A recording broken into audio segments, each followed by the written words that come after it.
Alright, mga kababayan, mga kaibigan, mga katokis, mga kapots. Kamusta po kayong lahat? And once again, welcome back po muli dito sa ating mumunting channel, Simply Tokis Vlog. Tayo ay magbibigay lang po ng maiksing komento, opinion at reaksyon sa mga mainit na usaping pang-politika sa ating bansa. Dalawang bagay po pag-usapan natin, Ito pong si Representative Lito Atienza at former mayor din po yan ng Maynila, kinastigo po yung si Boy Genius. Okay, talaga pong iginigiit o ipinapaalam sa atin nitong si butihing representante ng party list. Hindi ko po alam kung ano po yung party list ni Representative Lito Atienza, na itong si Boy Genius ay genius po sa panloloko. Genius not in good faith but in bad faith. Kasi po diyan po sa balita ng politico.com.ph meron pong gustong ipagawa itong si Representative Lito Atienza dito kay Boy Genius na walang iba kundi si Representative Leandro Libiste. Ay mali, Libiste po, Libiste. Sorry po sorry. Matindi po yung banat ni Representative Atienza na talagang sinasabi sa atin na tayo po ay binudol. Tayo ay niloko nitong si Representative Leandro Libiste. Yun po yung pagkakaano ko kasi ito po talagang sinasabi niya na paano magkaroon ito, paano mo masasabi na maganda itong proyekto na ito. There is a sinister plot behind the request for a franchise of solar para sa bayan. Nung tignan nila kasi yung application, sabi niya, I was on that committee dyan sa legislative franchise, nung nabasa ko yung kanilang application, it is too impossible to provide, to have this. It's very lucrative, very ambitious, humongous, napakalaki. Humongous means napakalaki na proyekto that it is too impossible to achieve that with just 1 million of capital, 1 million pesos of capital, and you don't have any experience on how to handle that kind of business, Base sa kanyang, nagre-review lang tayo mga kababayan, base sa kanyang pagtatatanong sa mga meron ng kumpanya ng solar na nag-ooperate sa bansa. Sinabi nila based on their experience and the assessment, it is too impossible.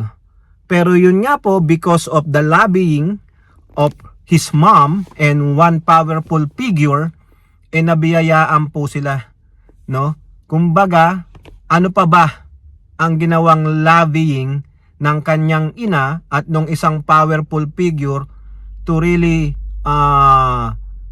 convince the other legislator na pumirma dyan at umayon sa kanyang hinihinging prangkisa. O ngayon po, ito po ang nais ipagawa ni Representative Lito Atienza dito. Dapat kung ito, kung si Libiste, sinasabi niyang merong ng de facto martial law, huwag kang magsasampa ng kaso. Kasi sa martial law, walang korte yan. Ang korte at judge mo dyan ay ang Pangulo. Sabi niya, nasa de facto martial law po ang Pilipinas. Hindi naman proclaim pero nararamdaman. Walang magsasampa ng kaso, Libiste Kasi bali-balita, balak mo daw kasuhan ng kaso si Lito Atienza. Yun yung experience niya He was there. Diba? He was there when you are asking for a legislative franchise. Nabasa niya ngayon may gusto siyang ipagawa sa'yo. Can you do this? Lahat daw ng kinita mo dyan sa franchise na yan, ibalik mo sa taong bayan. Yan po yung balita sa politico.com.ph. Ano man ang kinita mo, pinagkakitaan mo ang taong bayan, but you did not deliver on your promise doon sa application, doon sa sinasabi mo na gagawin mo para nakakuha ka ng prangkisa. You did not deliver That's why the Department of Energy is penalizing your company worth 24 billions of pesos and the ombudsman is now investigating your company. Hindi ka nag-deliver. Nabudol mo ang taong bayan. Instead na murang kuryente, nahal pa pala. Oo, imbis na ma-electrify mo ang mga liblib na lugar, walang nangyari. It is so ambitious, no? Napakalaking adhikain, napakaganda, but it is hard to do it. It did not come to fruition, hindi nagmaterialize. It is just a small amount, yung napakalaking amount na gusto nilang gawin. So therefore, you did not come through, you did not fulfill what's on the contract or on that franchise. Therefore, you have to pay the price. Ha? Sabi ni Atienza, ibalik lahat ninyo ang kinita ninyo sa taong bayan. Pay up. Man up, Mr. Billionaire. Mind you, sabi nga ni Atienza noon, duda siya. Once na nakuha niya na ang franchise, ipiplip niya yan. Meaning, ibebenta niya rin yan sa mga foreigner o sa local worth billions. Hindi lang pesos, dolyar, mga kababayan. O yan, nagkatotoo. O ngayon, tahitahimik siya. Baka napaalalahanan na. You better shut your mouth. Parang ganon. Play by the rules. Ikaso, huli ka. Kaya ngayon, kami naman ang ngangak-ngak sa'yo. Tama si Lito Atienza, ibalik mo yung kinita mo sa taong bayan. Pay up. Man up. Diba? Magaling kang magsalita eh. Yung pala, matamis din ang dila, mga kababayan. Ano nyo na, pag matamis ang dila, baka mahilig sa arnibal, kaya matamis ang dila. Pag matamis daw kasi ang dila, di ba? Alam nyo yan. Duktungan nyo na lang, mga kababayan. Kaya ako po, sumasang-ayon kay Lito Atienza na dapat lang ibalik niya yung kinita niya sa taong bayan, no? Hindi naman niya na-fulfill yung sinasabi niya doon sa application niya. Yun ang kaya nga siya binigyan ng prangkisa to fulfill whatever on his application, but it did not materialize, so you have to pay up. Return all the yung kinita, yung earnings mo with interest. Biruin mo 24 billion. Bilyonaryo ka naman eh, 'di ba? Loren Legarda, paano ba 'to? SOS na ba sa anak? Alright, mga kababayan, punta naman tayo dito sa isa ring mambabatas. Itong mambabatas na ito, vocal critic ito nung mga anti-administration. Kasi alam niya, itong mga anti-administration, they are just, some of them are pro-China, some of them are really pro-Duterte, just advancing the self-interest of the Dutertes, and mostly mga pang-asar lang. Pero ito, patuloy po ang disinformation campaign laban sa administrasyong ito, lalong-lalo na sa Pangulo. Naalala nyo, di ba, nagkaroon ng namaga yung isang pouch dyan sa bituka ng Pangulo na tinatawag nilang diverculitis. It is not life-threatening. It can be cured. Paulit-ulit nga yan eh. Pabalik-balik lang yan, pero it's not life-threatening. Maski na i-research nyo pa yan. Wala namamatay sa diverculitis, pero sa colon, cancer. Meron cancer sa bituka, pero yung diverculitis, pamamagalan na isang pouch yan, take a rest. If that is severe, take a antibiotic medication. So ngayon, itong mga DD shit na ito, yung iba dyan talagang gumawa pa ng fake medical report na galing daw po sa St. Luke's. Ang St. Luke's management po, naglabas na po ng kanilang statement, pinasisinungalingan yung report na yon. Walang lumabas na report na ganon na severe ang sakit ng Pangulo, na iba naman ang binabanggit. Itong mga DD shit na ito po yung disinformation campaign. Mga magagaling po yan. Mga tupad. Oo, yung sinasabi ni